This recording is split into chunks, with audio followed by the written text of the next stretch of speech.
Người cha hấp hối chỉ còn dẫn lại một điều: giữ lấy chiếc kho duy nhất của gia đình, đừng chôn nó theo ông. Người con trai ngồi bên tên là Chu Đồng Tử, nghe rõ từng lời, tay vẫn nắm lấy tay cha, nhưng ông không biết con trai mình sẽ làm ngược lại, chôn cha trần trụi để giữ lại mảnh vải duy nhất cho bản thân, hay dùng chính mảnh vải đó liếm cha, chấp nhận sống mà không còn gì để chê thân. Đây là lựa chọn đã đặt nền cho toàn bộ cuộc đời của một trong 4 vị thánh bất tử nổi tiếng nhất Việt Nam.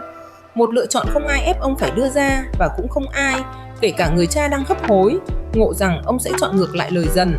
Chủ Đồng Tử là một trong tử bất tử. 4 vị thánh được người Việt thờ phụng suốt hàng trăm năm cùng với Thánh Gióng, Tấn Viên Sơn Thánh và Liễu Hạnh.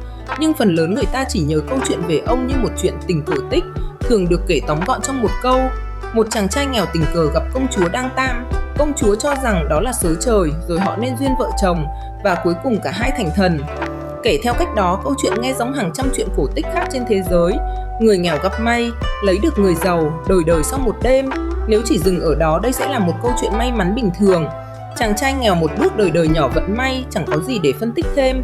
Nhưng câu hỏi thật sự không phải là ông đã may mắn thế nào. Câu hỏi thật sự là tại sao ông lại trần truồng bên bờ sông ngay từ đầu.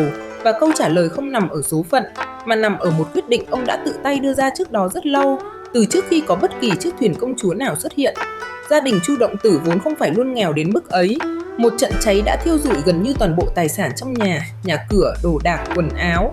Chỉ còn sót lại đúng một chiếc khô, mảnh vải quấn quanh người, thứ duy nhất hai cha con còn có để mặc.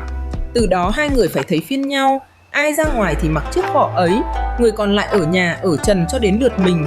Không ai trong làng lấy làm lạ khi thấy cảnh đó. Cháy nhà là chuyện có thể xảy đến với bất kỳ ai, nhưng với hai cha con Chu Động Tử, nó có nghĩa là mọi thứ họ còn lại trên đời chỉ gói gọn trong một mảnh vải. Rồi người cha, tên là Chu Củ Vân, lâm bệnh nặng.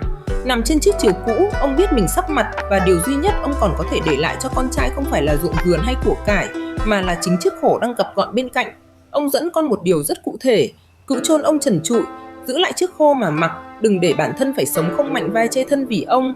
Đó là điều cuối cùng một người cha nghèo có thể làm cho con mình, hy sinh phần thể diện của bản thân trong cái chết, để con trai còn một thứ gì đó khi ông ra đi. Chủ Đồng Tử không làm theo.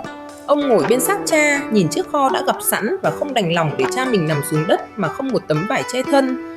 Dù đó là điều chính cha ông đã dần, ông dùng chiếc khọ duy nhất ấy liếm cho cha, quấn quanh thi thể rồi chôn cất tử tế như với bất kỳ người đàn ông nào xứng đáng được chôn cất đàng hoàng.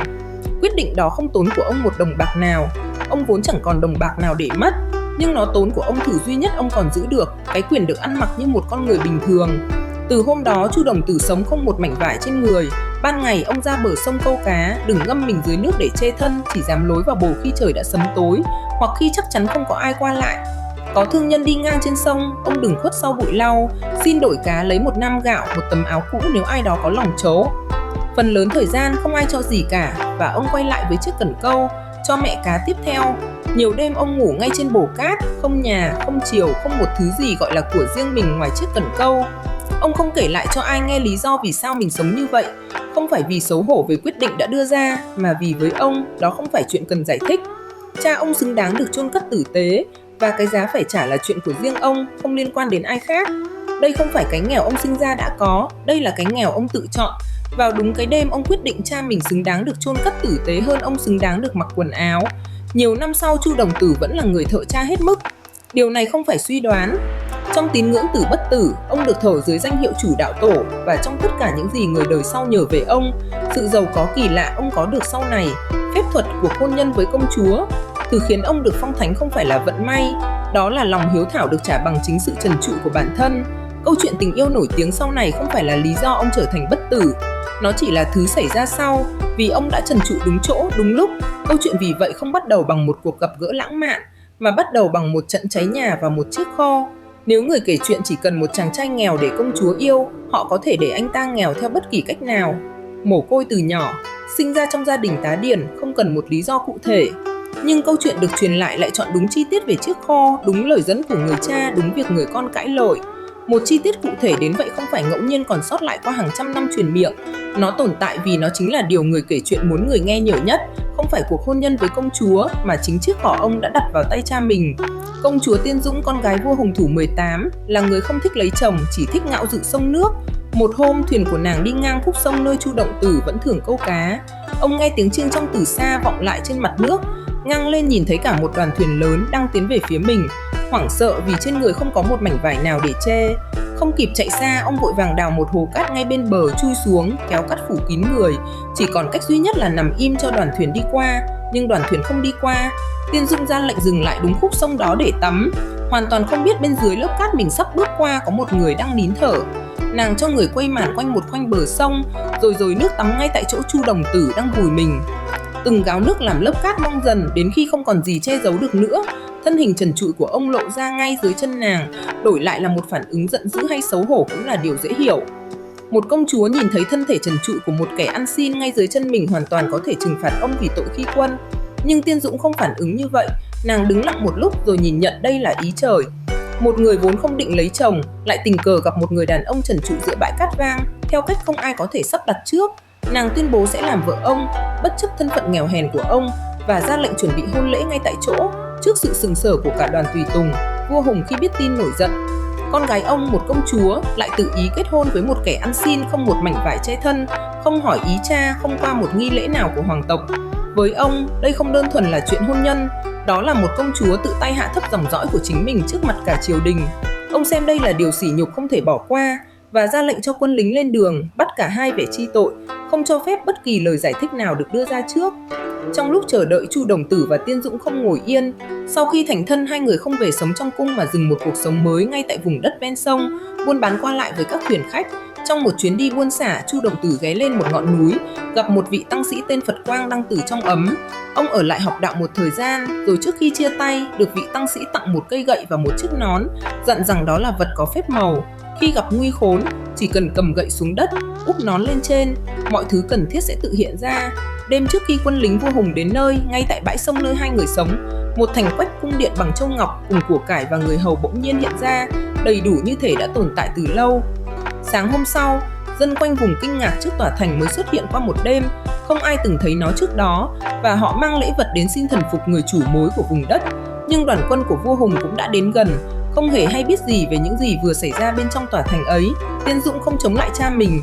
Nàng nói rằng việc này là ý trời, không phải điều nàng cố tình làm để chống đối, và xin để mặc binh lính vừa cha xử lý theo ý muốn, dù điều đó đồng nghĩa với việc chấp nhận bất cứ hình phạt nào ông bạn xuống. Đêm đó, khi quân lính đã áp sát đến gần, toàn bộ thành quách, cung điện của cải cùng với Chu Động Tư, Tiên Dũng và tất cả người hầu trong đó bất ngờ rời khỏi mặt đất, bay thẳng lên trời giữa đêm tối, để lại phía dưới một khoảng đất trống. Sáng ra, đoàn quân của vua Hùng tiến đến nơi thì không còn thành quách nào để công phá. Chỗ từng có một tòa thành lộng lẫy chỉ còn lại một cái đầm nước lớn, mặt nước phẳng lặng như chưa từng có gì tồn tại ở đó.